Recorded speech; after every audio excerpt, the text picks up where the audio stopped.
तो वहीं अमेरिका में राष्ट्रपति चुनाव के लिए कुछ घंटे पहले वोटिंग शुरू हो चुकी है। भारतीय समय के मुताबिक आज शाम करीब 5 बजे से वोटिंग शुरू हुई है और ये कल सुबह तक चलेगी। सोशल मीडिया पर पूरी दुनिया में अमेरिकी चुनाव ट्रेंड कर रहा है और ये चुनाव के दौरान की तस्वीरें आपको दिखा रहे हैं। वोटिंग व्यवस्था जहां पर ये जाकर के वोट दे रहे हैं, उसके पहले जो चुनाव निर्वाचन अधिकारी हैं वो पहुंच रहे हैं लोगों की आईडी चेक कर। पूरी दुनिया में चुनावों की चर्चा है। हर देश अपने नफे नुकसान के लिहाज से इस पर नजर रखे हुए है, क्योंकि चुनाव के नतीजों का असर कई चीज तय करेगा। क्योंकि चुनाव के नतीजों का असर रूस यूक्रेन युद्ध पर हो सकता है, क्योंकि कमला हैरिस और ट्रंप दोनों इसका जिक्र कर चुके हैं। गाजा विवाद पर इसका असर हो सकता है, क्योंकि दोनों इजराइल को लेकर अपना अपना रुख साफ कर चुके हैं। दुनिया में आर्थिक ग्रोथ पर असर हो सकता है, क्योंकि ट्रंप चीन के साथ ट्रेड वॉर करने और टैरिफ बढ़ाने के पक्षधर रहे हैं। रूस चीन की नीतियों पर भी असर हो सकता है, क्योंकि रूस चीन को लेकर भी दोनों पार्टियों के नेता नई रणनीति बना सकते हैं। भारत के साथ संबंधों पर असर होगा, क्योंकि ट्रंप कुछ मामलों में भारत के लिए नरम रुख रखते हैं, तो कमला हैरिस भारतवंशी होते हुए भी भारत के प्रति न्यूट्रल रहती हैं। और सबसे ताकतवर देश के सबसे ताकतवर पद के लिए हो रही वोटिंग पर यह रिपोर्ट जरा आप देखिए। अमेरिका के राष्ट्रपति पद के लिए वोटिंग शुरू हो चुकी। भारतीय समय के अनुसार ये वोटिंग कल सुबह तक चलेगी। राष्ट्रपति पद के लिए डेमोक्रेटिक कमला हैरिस और रिपब्लिकन डोनाल्ड ट्रंप के बीच कांटे की टक्कर। इस इलेक्शन पर पूरी दुनिया की नजर है, क्योंकि कमला हैरिस जीते या ट्रंप, वो अगले 4 वर्षों तक अपनी नीतियों से भारत सहित पूरी दुनिया को प्रभावित करते रहेंगे। इस बार चुनाव को लेकर अमेरिका में तनाव इतना ज्यादा है कि व्हाइट हाउस के आसपास काफी सुरक्षा बढ़ा दी गई। वोटिंग से पहले 17 राज्यों में नेशनल गार्ड्स को तैनात किया गया।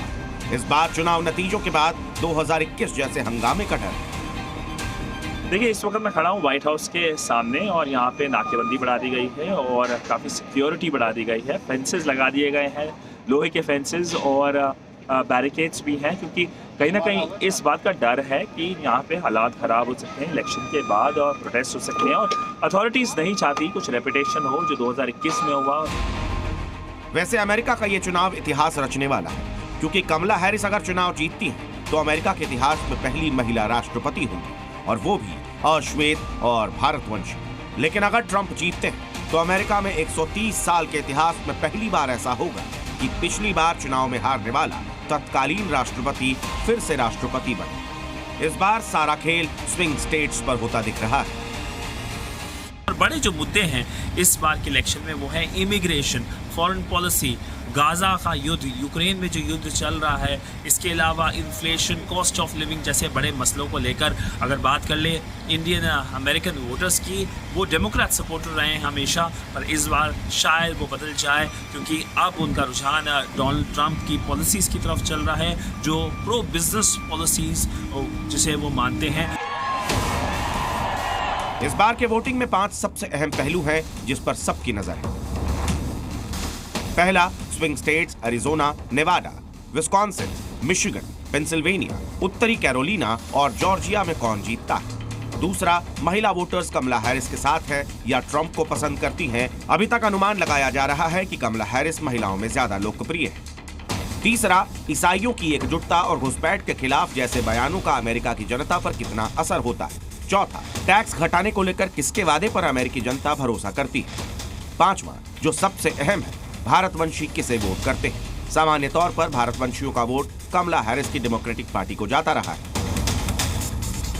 वैसे जानकार मानते हैं कि अगर ट्रंप जीतते हैं तो भारत के लिए ये ज्यादा पॉजिटिव होगा। मेरा मानना है कि ट्रंप शायद थोड़ा ज्यादा प्रो इंडिया होगा, क्योंकि याद रखिए कि वो इस्लामिक मुल्कों से ज्यादा प्यार नहीं करता। उसने तो प्रतिबंध भी लगा दिए थे वीजा देने में बहुत से इस्लामिक देशों के नागरिकों को ड्यूरिंग हिज फर्स्ट टर्म, तो वो शायद थोड़ा ज्यादा फेवरेबल होगा भारत की तरफ, ना कि कमला हैरिस।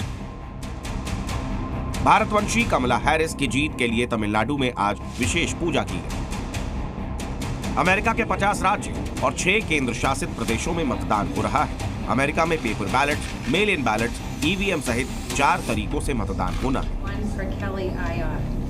वॉशिंगटन डीसी से सिद्धांत सिब्बल के साथ ब्यूरो रिपोर्ट, जी मीडिया।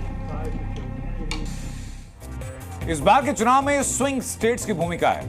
दरअसल स्विंग स्टेट्स का मतलब वैसे राज्य जहां एक वोटर अक्सर वोटिंग पैटर्न बदलते हैं। जैसे अगर 2020 में डेमोक्रेट्स को वोट दिया है तो हो सकता है कि इस चुनाव में रिपब्लिकन को वो वोट देते हैं। और इस बार अमेरिका के स्विंग स्टेट कौन कौन से हैं बताता हूं आपको। पेंसिल्वेनिया स्विंग स्टेट है, इसके अलावा जॉर्जिया है, मिशिगन है, नॉर्थ कैरोलिना है, एरिजोना है, विस्कॉन्सिन और नेवाडा।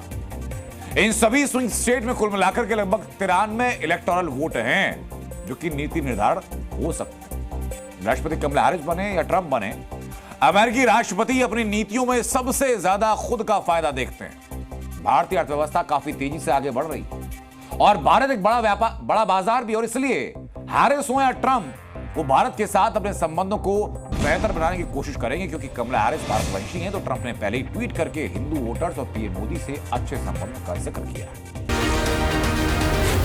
जी न्यूज़।